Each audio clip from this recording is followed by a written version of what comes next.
And action. Latin. It's the language of science, medicine, the legal profession. These reasons just feel kind of tired to me. Well, they're the same reasons that everybody else uses. Yeah, they are. Can I actually just take the camera with me? Look, I could tell you that studying Latin will set you up to learn the Romance languages, or give you a base of knowledge for fine arts and literature. I can tell you that you'll be able to read Latin on old buildings, hymns, state mottos, or that reading Cicero and Virgil in the original is divinely beautiful. All those things are true, but I'm not going to tell them to you again. You've already seen those in hundreds of YouTube videos and Latin book introductions and homeschool magazine articles. And chances are, if you're not already a Latin enthusiast, you don't care. The real reason to study Latin, the reason number one, is Latin will make you better at language acquisition. Now, why is language acquisition important? Well, language acquisition is the skill of learning other skills. Let me repeat that. Language acquisition will give you the mental habits you can use to learn any other skill.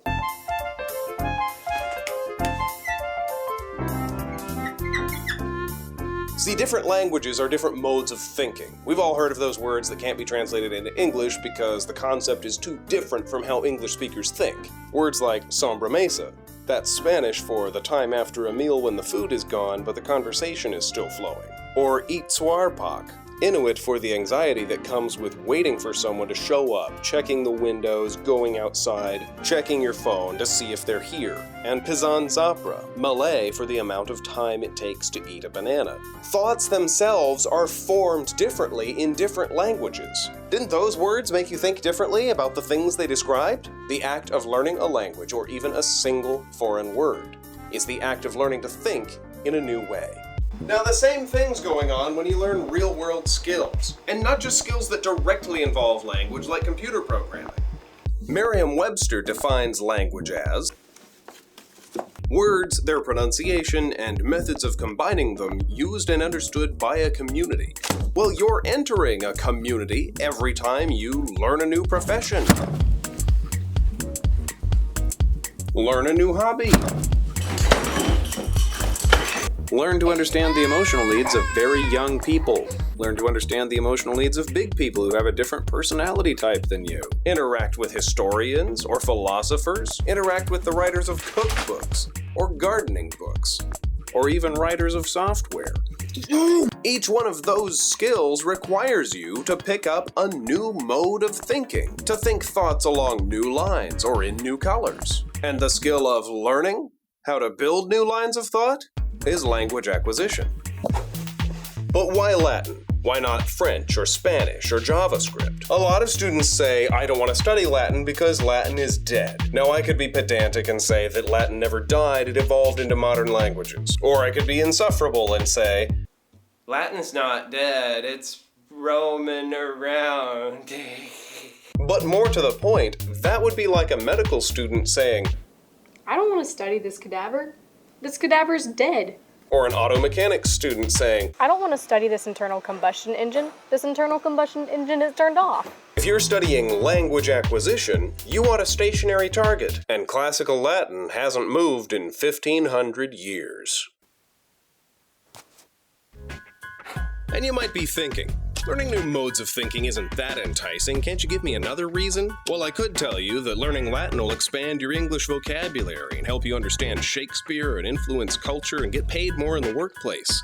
I could tell you that the great minds of English literature have all studied Latin, along with modern-day songwriters, authors, CEOs, star athletes, and politicians, but I won't. And I certainly won't tell you that literacy in a foreign language is just a good thing in general. Again, all those things may be true, but if you don't speak Latin already, then flacos non facus.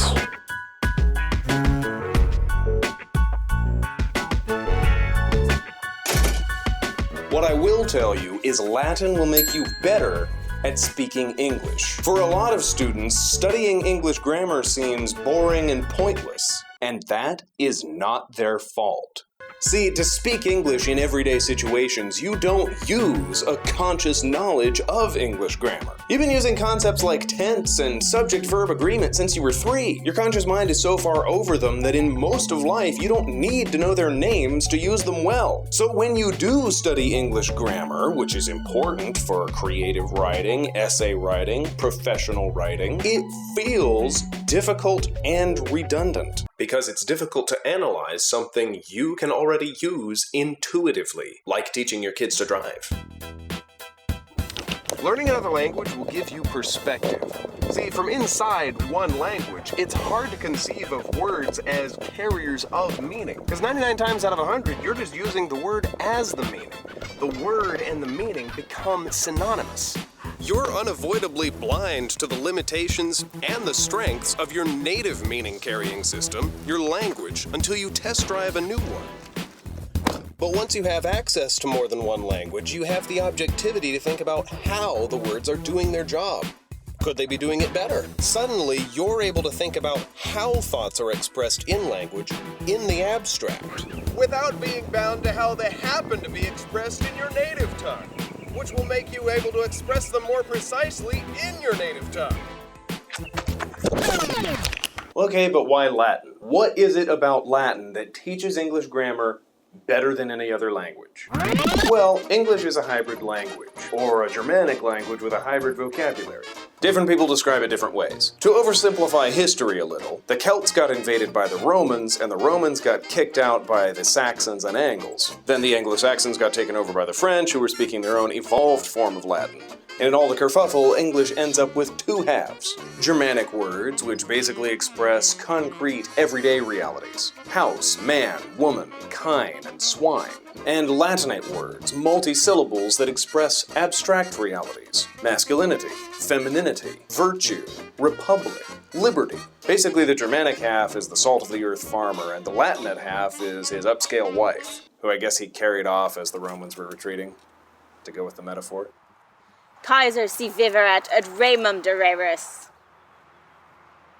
Each half has completely different root words, pronunciation rules, and spelling rules. Now, students learn the Germanic half of English when they study phonics. But take a look at democracy, democratic, and democrat. Why do we emphasize different syllables in each of those words? There's nothing in phonics that prepares you for that. Well, that's because those words are Latinate, and phonics only teaches you the Germanic half of English. So what's the system for learning the Latinate side of English?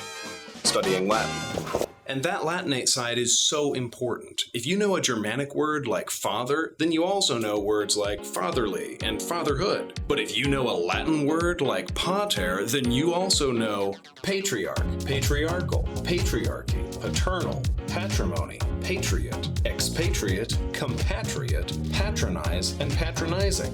If you know the Germanic word death, then you also know the words dead, deadened, deadly, deathly.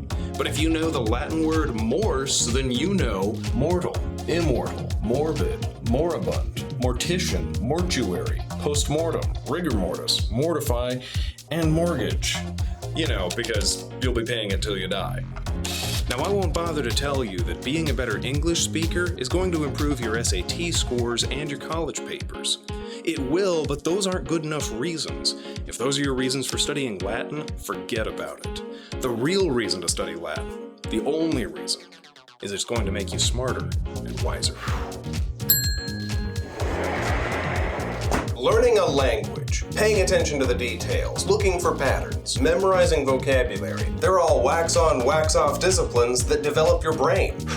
Learning any foreign language is like solving a puzzle, but with Latin, it's Sudoku. You're making conjectures based on easily identifiable patterns.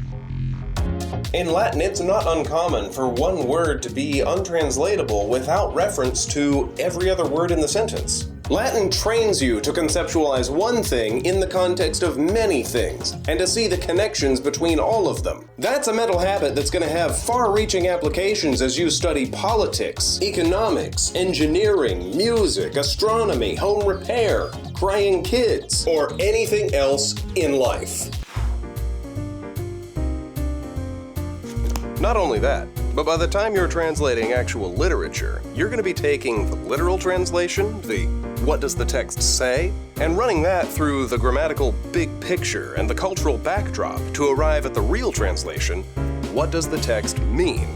Studying Latin is going to grow you in big picture and small picture thinking, and give you the dexterity to move back and forth between both. Now, as we saw in reason number 2, Latin is the most structured of languages. Roman words follow rank and file like Roman soldiers. And what people don't realize, the Latin naysayers and the students when the studying gets difficult, is that Latin, or any subject, is not just about information, but also formation.